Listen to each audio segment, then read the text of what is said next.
The BBC is manipulating photos to mislead their audience into not seeing something which does not align with the BBC's worldview. This happens all the time on social media. Idiots do it all the time because they're idiots and they don't understand that ultimately it doesn't serve any purpose.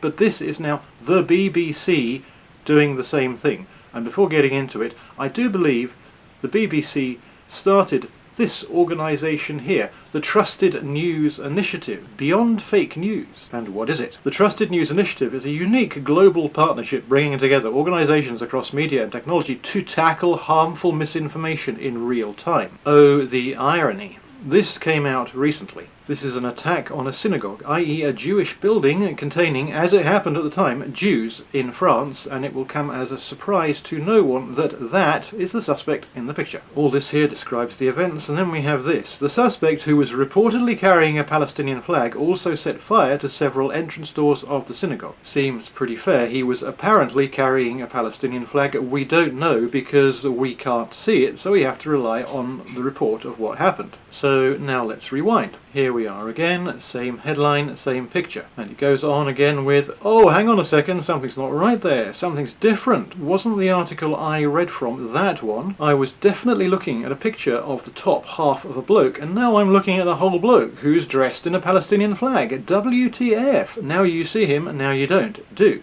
don't. Do, don't. And if we carry on, this has also changed a bit. The suspect, who was seen on CCTV with what French media said was a Palestinian flag around his waist, also set fire to several entrance doors of the synagogue. Of course, these are two articles. The original article, which has now been deleted but which is still accessible thanks to the web archive, all glory and honour to the Wayback Machine, and the article that replaced it once the BBC was caught out playing games. That's the original, and that's the embarrassed switcheroo after they were caught. They had the photo all the time, but they cropped it.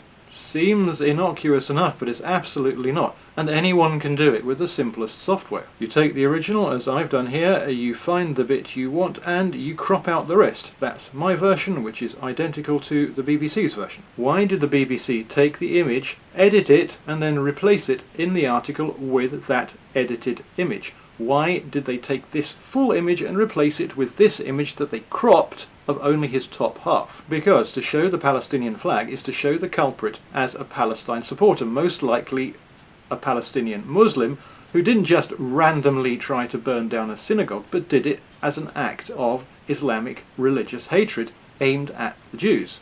And of course, in case you missed it,